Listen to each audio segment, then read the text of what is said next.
आज की कहानी रूस के लेखक अलेक्जेंडर रास्किन की बुक किताब जब पापा बच्चे से ली गई है। ये किताब उन्होंने अपनी बेटी साशा के लिए लिखी थी जब वो बीमार थी। उनका पर्पस अपने बचपन की कहानियों के थ्रू अपनी बेटी का दिल बहलाना था, ताकि वो जो बीमारी में जो दर्द होता है उसको भुलाकर अपने आने वाली ज़िंदगी पर फोकस कर सके। तो इन कहानियों का पर्पस भी यही है, आप अपने बचपन की यादों में खोकर और अच्छी-अच्छी यादों को सँजोकर अपना भविष्य सुखद बनाइए। तो चलिए चलते हैं, आज की कहानी क्या है?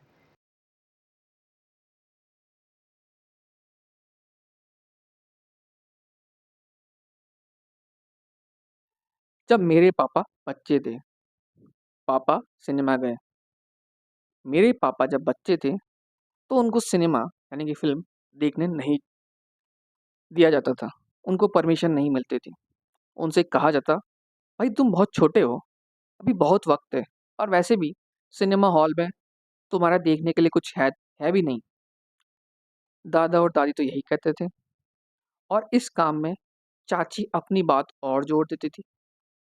चाची कहती, "मुझसे पूछो तो सिनेमा बस एक छूत का घर है और डिफ़्टीरिया की बात ही क्या, खसरा, लाल बुखार और काली खाँसी के अलावा कुछ भी नहीं होता है।" और उनकी चाची इसके बाद डिप्टीरिया पर एक लंबा-चौड़ा भाषण देना शुरू कर देती। पापा बेकार ही उन लोगों से सिनेमा जाने की रिक्वेस्ट करते या या इज़हार करते, क्योंकि वो पापा की बात ना सुनते।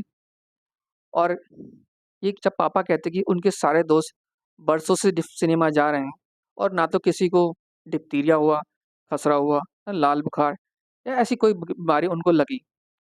जवाब सभी लोगों का, दादा, दादी और चाची का यही होता, "जब तुम स्कूल जाने लगोगे और बड़े हो जाओगे, तो फिर कोई बात नहीं रहेगी। तब हम तुम्हें छूत लगने से नहीं रोक सकते, तब तुम चाहे जितनी बार जा सकते हो।" पापा हर ताज़ा फ़िल्म को उसी तरह देखते, जिस तरह उनके दोस्त उसका हाल बताते। लड़के उन्हें बताते या दिखाते कि मार्क ऑफ ज़ीरो में डगलस फेयरबैक्स ने किस तरह से घोड़े पर सवारी की है, किस तरह वो काली नकाब में नज़र आता है और अपने सभी दुश्मनों को मौत के घाट उतार देता है। फिर चार्ली चैपलिन और मस्खरे इगोर इलिनस्की को लंबे और दुबले पट और ठिंगने, पतले दुबले और गोल मटर होने की नकल करते। पापा के दोस्त अपनी तरफ से नकल ठीक करने की पूरी-पूरी कोशिश करते। वे बहुत मशहूर काउबॉय विलियम हार्ट की नकल करने के लिए एक दूसरे की पीठ पर सवार होकर भी आस-पास दौड़ते। पापा ने काफ़ी लोगों को कहते हुए सुना कि मैरी पिकफोर्ड की मुस्कुराहट बहुत सुंदर है। पापा अपने दोस्तों से पूछा करते, "मैरी पिकफोर्ड की मुस्कुराहट कैसी है?" एक लड़के ने उन्हें दिखाया कि मैरी पिकफोर्ड मुस्कुराती कैसी है। उसने बहुत ज़्यादा कोशिश की और सभी लड़कों ने कहा कि वह मैरी पिकफोर्ड से और कहीं अच्छा मुस्कुराता है। ख़ासकर इसलिए क्योंकि मैरी पिकफोर्ड इतने सालों से मुस्कुराती आ रही है और मैरी पिकफोर्ड को मुस्कुराने के पैसे मिलते हैं, जबकि इस लड़के के लिए दूसरा ही दिन है और वह सिर्फ़ दोस्तों के लिए मुस्कुरा रहा है। पापा जानते थे कि लड़के उनकी मदद करने की कोशिश कर रहे हैं, लेकिन ये सुन-सुन कर उनकी सिनेमा जाने की इच्छा और भी बढ़ गई। वो खुशी का दिन आखिर आ ही गया। पापा स्कूली बच्चे बन गए। पहले ही दिन पहले ही रविवार को मास्टरनी जी सारी क्लास को नन्हे-लाल सूरबा दिखाने ले गए। पापा इस किताब को पढ़ चुके थे। वह बाल स्काउटों का खौफनाक करतब और सारे जोखिम और नई-नई चीज़ों को पर्दे पर देखना चाहते थे। सिनेमा घर पापा के घर के बहुत पास था। वीत्या चाचा तक को मालूम था कि वो कहाँ है। यही कारण था कि जहाँ पापा जो कि लेट थे, पहले ही यही कारण था कि वीत्या चाचा पापा जो कि हमेशा लेट होते थे, उससे पहले ही पहुँच गए और वीत्या चाचा को जल्दी पहुँचने की वजह से पूरी क्लास के साथ दोस्ती करने का मौका मिल गया। मास्टरनी जी को भी वीत्या चाचा अच्छे लगे। जब पापा ने अपने छोटे भाई को वहाँ देखा, तो उनके मुँह से एक शब्द भी नहीं निकला।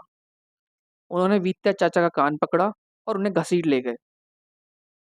वित्तीय चाचा इतने जोर से चीखे कि उनके मुंह में जो मिठाई की 3 गोलियां थी वो गिर गई। पापा की क्लास में पढ़ने वाली लड़कियां वित्तीय चाचा की बहुत खातिरदारी करती थी। वित्तीय चाचा बहुत ही सुशील बालक थे। अगर उन्हें कोई मिठाई की गोलियां देता था तो वो कभी मना नहीं करते। वित्तीय चाचा इतने जोर से रोए कि पापा की क्लास के सही बच्चे उनकी तरफ ही गए।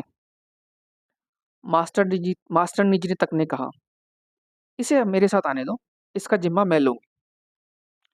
इसके बाद पापा ने अपने भाई का कान छोड़ दिया। सब लोग भीतर गए। बच्चे दरवाजों से होकर भीतर सभी तरफ लपक रहे थे या बढ़ जा रहे थे। खुशी में फुदकते वित्तीय चाचा सबसे आगे खरगोश की तरफ उछलते चल रहे थे और वह ठोकर खाकर गिर पड़े। पापा उनके ठीक पीछे थे। वह अपने छोटे भाई से टकराए और उसके ऊपर गिर पड़े और सारी की सारी क्लास जो लाइन में उनके पीछे पीछे लपकी आ रही थी, तेजी से बढ़ती हुई आ रही थी, उन दोनों के साथ एक के ऊपर एक गिरने लगी। ये अच्छा खासा भारी वजन था, खासकर उन लोगों के लिए जो ढेर में सबसे नीचे थे। इसलिए वीता चाचा, जो पहले खरगोश की तरफ फुदक रहे थे, अब कुत्ते की पकड़ में आए खरगोश अब कुत्ते की पकड़ में आए खरगोश की तरह परेशान हो रहे थे, चिल्ला रहे थे। पापा भी चिल्ला रहे थे। तभी पापा की मास्टरनी जी और 2 स्कूल की अलग मास्टरनियों ने ये देखा और वो बचाव के लिए आई। उन्होंने भीड़ को रोका। उन्होंने वित्या चाचा और पापा को उठाया। दोनों एकदम नीले पड़ गए थे, इसलिए उन्हें घायल मानकर घर भेज दिया गया। उनको देखते ही पापा की चाची खुशी के मारे चिल्लाई और बोली, देखा, मैंने तो पहले ही कहा था, सिनेमा घर में खसरा, छूत, डिप्टीरिया होता है। आगे देखो ये। इसके बाद पापा को बहुत दिनों तक सिनेमा नहीं जाने दिया गया।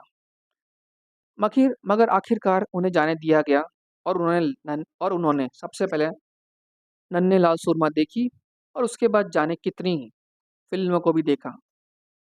पापा को आज भी सिनेमा अच्छा लगता है और वित्या चाचा के साथ भी यही बात है।